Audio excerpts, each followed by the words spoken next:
So I'm going to sit next to you. All right. Hi, and Hi. welcome to another episode of Tiny Experts. And today I have Renate. Yes. And Renate is from Den Haag. So she really will support you if you're Den Haag, Rotterdam. Yeah, just That around about area. 30-minute drive from The Hague is fine. Yes. Yeah, of course, The Hague, because it's English. And Renate is actually a world of knowledge, and I'm so glad that she's part of the expert team because you work in a hospital. Yes, I do. So that whole experience of, oh wow, what is it like to give birth in a hospital, in a Dutch hospital, you also have in Renate. Yes. Okay, first question, Renate. What do you do? Well, I give individual coaching to women who are pregnant, of course, and I also give some workshops online or physical that are subjects like how you give birth in the hospital, but also how to keep in touch with yourself, like the connection with you, what you have with your body and your baby, and with.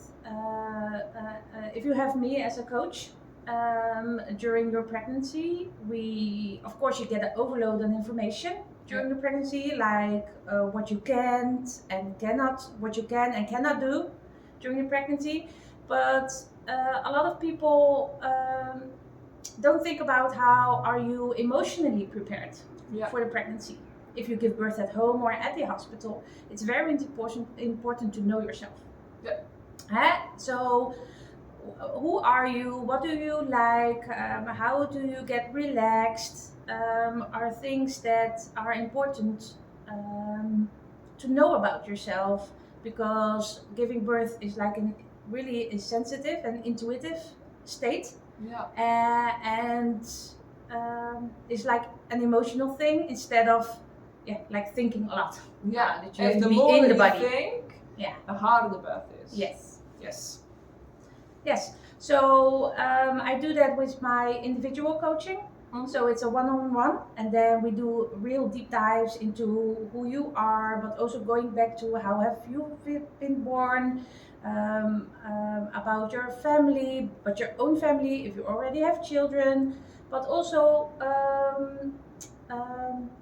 what are your boundaries, what are your wishes, how can you express your feelings to someone if you feel resistance inside or you just want it differently. And that is also so important when you're going to giving birth in the hospital, because the Dutch birth system can sometimes be overwhelming. Mm-hmm. And I think it's very important that women prepare themselves for a hospital birth, because you are allowed to think differently or make other choices than doctors say that you have to do.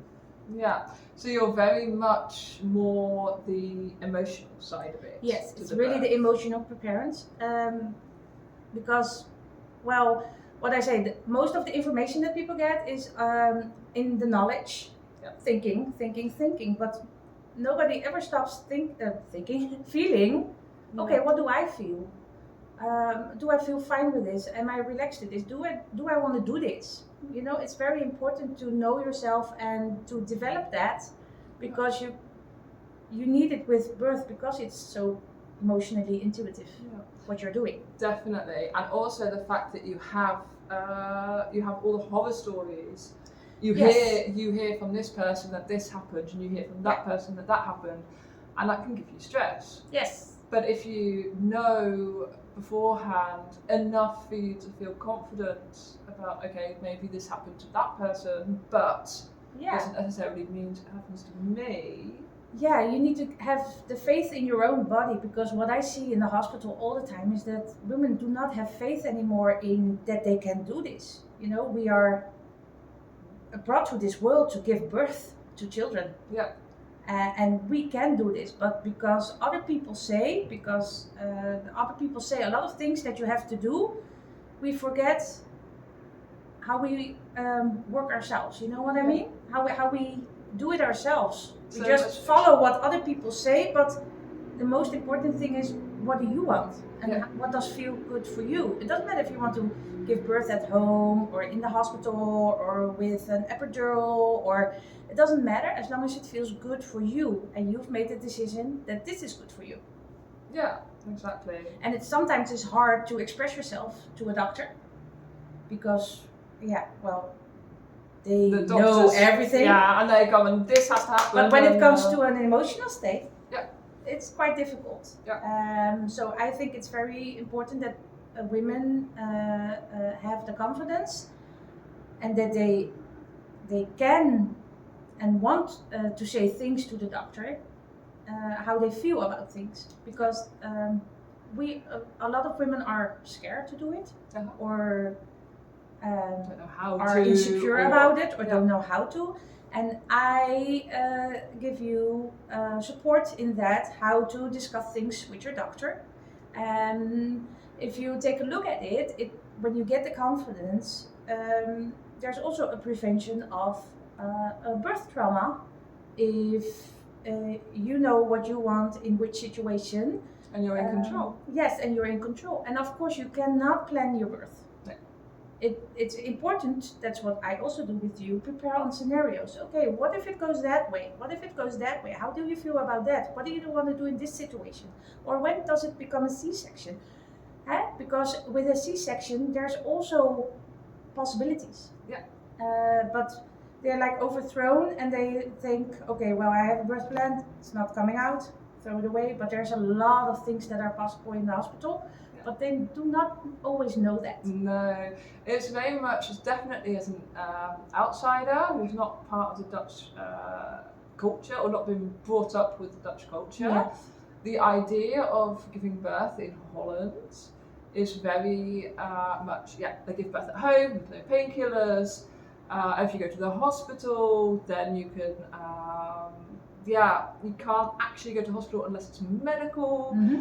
And what's available for you. Yeah, I want a epidural. No, you can't have an epidural. There's a lot of cultural differences between giving birth in Holland. Yes. And the people that people say, oh, you can do this, you can do that.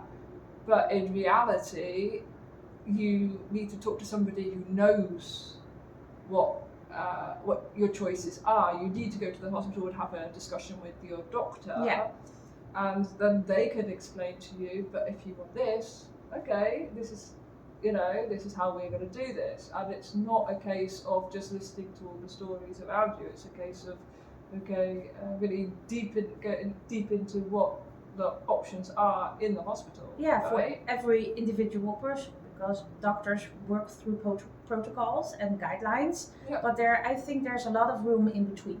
Yeah. But if you do not discuss it with your doctor, then how does one know how you feel or what you want? And of course, in Holland, we are a lot of pro-vaginal birth.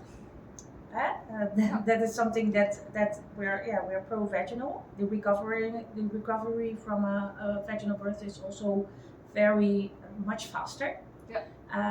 But in some cases, you need a C-section, and then of course there is the possibility as well. But it depends on your medical indication. Yeah, and if you do have a C-section, a planned C-section, there's a lot possible, isn't there? Yeah, because with a planned C-section, we call them gentle sectios. Yeah. Sectios, that's Dutch. Gentle C-sections, yes. And well, in the hospital where I work, the baby is being born and comes to mommy just within minutes. But there are also hospitals in this country that already do a mother-assisted C-section, which means that you can you have to be sterile, but you can, together with the doctor, you can take out your baby from the belly. Oh, really? Yeah, that's called the mother-assisted C-section, but there's not a lot of hospitals in Holland that already do that. Okay.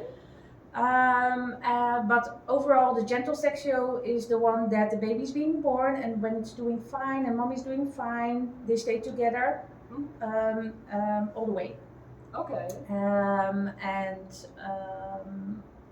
also there are possibilities to how do you say that the umbilical cord that it beats, let it. Yes, because that's a big thing in Holland. Is if you read birth plans, they say you've got to let the cord beat. Yeah. But actually, you do that as much as possible anyway, right? It's not something you necessarily have to ask for. That happens. Yeah, well, in the hospital they do it already, but just like a few minutes. But I always say, well, you can feel the umbilical cord yourself, because when it stops flowing, you do not feel the beats anymore. Yeah. Then all the, how do you say that, the necessary nutrients, thank you very much, and all the oxygen and everything the baby can get, they have it, because it stops beating. Most of the time they do it in the hospital a few minutes, and then they cut it off, or the daddy cuts it off. But if you want to have it longer, you can just feel it by yourself when the flow is gone. Yeah, then exactly. Finished, then it's gone. Yeah. So that whole idea of the hospital not waiting to cut the umbilical cord is actually a myth. Unless it's an emergency, because sometimes emergencies you don't have the choice, right? Sometimes that baby just I think you always have a choice, but everything has to do with communication. You can also tell the mommy that within 2 seconds what's going to happen if there's a medical emergency. It's how you communicate with them. And of course the umbilical cord, the clamping of the umbilical cord will happen sooner when there's a medical emergency, because then it's because of the baby that's not doing well at the moment, or mommy is not feeling fine at the moment because of a bleeding or anything. Yeah, but if you have the understanding and you have the communication and you have the ability to feel that you're understanding what's going on, you're also much more in control, and you have a lot less bad feelings about the birth afterwards. Yes. So actually, that's correct. That preparation for the birth, you can't say everything. You don't know what's going to happen. You can't cover everything, of course you can't. But knowing that you're prepared and you understand what might happen and how you can cope with that situation, that enhances your birthing experience. Yes, that's what I also do with the individual coaching, and I just a little bit in the workshop, because there's less time in the workshop, of course, is to discuss that, also the birth plan. It's okay if you do not want something, but I think it has to be a good chosen choice. I mean, with arguments and everything, because internet says that you do not have to do it. It's important that you know why we do it, and if you do not want to do it, know the risks about it, so you can make a good choice. Yeah. So that's an important thing with making a birth plan, and of course with the scenarios. Yeah. What I also tell, if they want to know some things about interventions in the hospital that we do. Or like an induction. What does that mean? What does that mean? Yeah, like for your body, because you can imagine everything we do in the hospital, when the body's not ready, it's forced, and that also has risks. So it's important for yourself, of course, with the medical indication that you have, or if you want an induction, perhaps yourself, that you have to weigh the pros and the cons about it. Yeah, and then if you make a decision that's good for you, then it's okay. But what you often see is that the doctor says, well, we are going to do this. Yeah. Like, women do not feel they have a choice anymore. Right. But I say you always have the choice. I encourage them to ask the questions about it as well. I use the brains method. I don't know if you ever heard of it. No. It's like a helpful tool with which helps you to go and talk with your doctor about for example, our questions is, what are the alternatives to certain interventions? Or if we wait and do nothing, what happens then? What are the pros and the cons about that? Or just give me some time to discuss it with my partner, and we'll come back to it. But if at the moment that it is not an emergency situation, of course, but people do not feel like they have time. But you can also always ask for time to discuss things and make a decision, unless there's an emergency situation. But then you can make a decision. But it needs to be a little bit quicker, of course. Yeah, exactly. Yes. And some people, because of religion as well, for example, Muslims, they're very much, if it's meant to be, it's meant to be, and if something goes wrong, and I end up, and something happens to the baby, then that's how it's supposed to be. Yeah. Which means that as a medical staff, that's very hard sometimes to. Yeah. They do not really. They sometimes do not understand. No. And I can imagine that also being another level that you can also help people with that understanding of what is your beliefs and how are we going to make that into your birthing story? Yeah, and eventually, in the end, it's your call. Yeah, it's your body, your life, your baby, and it's hard for us sometimes. But if you have documented everything, that it's in writing for the doctors that you have certain ways you want to go, then I think, how do you say that? It's your wish. It's how you. I hear a lot of, they're not emotional, or no, why are they? And then I think, maybe that person never learned how to go to deal with their emotions, or they did not grow up with emotions, or it's not just like that, or they put an amount of strength out of their belief. Yeah, I think that's very. It's beautiful, but I can imagine, it's hard for the medical staff if they decide that they, like somebody does not want blood. And if they have a real after bleeding after that, then with the chance to lose their life, and they know the pros and the cons, but they just decide it anyway. Then it's their decision. Yeah, exactly. But it's hard because there's also a baby in there. Yeah. But I'm like, how do you say that if you are not pro or not con? I am neutral. Yeah, I'm neutral. So I only support you to find your own way, and with some pushes and changes. But I'm not gonna give you advice how to do anything. I encourage you to do the investigation yourself, find the information, and then make a good choice for the things that you want. Yeah, and I think that's why you're also so perfect for Tidy Expat, because Tidy Expat really believes in your way of doing it, and it's not about what I'm telling you as a professional. It's about who are you, what are you, and how are we going to use my knowledge to support you. Doing it how you want. In your own way. Yeah, and if there are a lot of, because people around you, if it's medical staff or family, they always have an opinion. And that's okay. Everybody is entitled to the opinion, but it is up to you what you do with it. Does it fit you? Can you use the advice? Then do it if it feels good for you. But if it scares you, or it makes you insecure, or if you feel a real resistance, don't do it. Don't do it. No. Exactly. And express your feelings is sometimes very hard, but I see a lot of women as well. They're like, I don't want to tell that because what if she or he? I said, okay, but you don't know it. I know it's hard, but if you express it, maybe it turns out pretty good. Yeah. But you have this internal struggle now about someone else. Yeah. It only takes energy.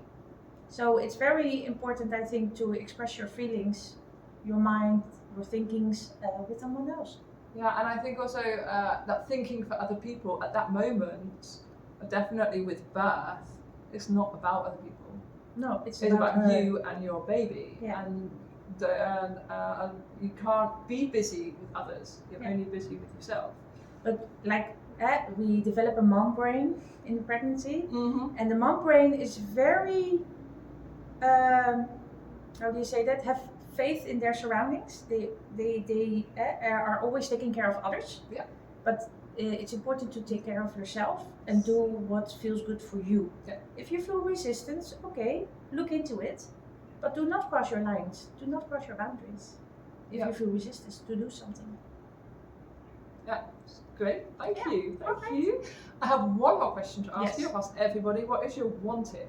Your one golden tip that you want to give my Oh viewers? God, I have so many tips. Just do a check-in with yourself every day, how you're feeling and what your wishes are, and take them. Because if you check in with yourself every day, how you're feeling, Mhm. then you know your body, you know yourself, and then it's easier to express yourself to others. Yeah. And you understand more what you're feeling, and it's better to listen to it than not to do it at all. Great. Thank Alright. you. Yes. Okay. Now I will end it there. Thank you very much. It was really good chatting to you. Yeah. And you can contact Renate via my website. If you go to my website, and she's got us. She's on the partner website. I'm looking forward to working with you in the future. All right. Great. Me as well. Great. Very Thank good. you. Thank you very much. Bye. Bye bye. Soon.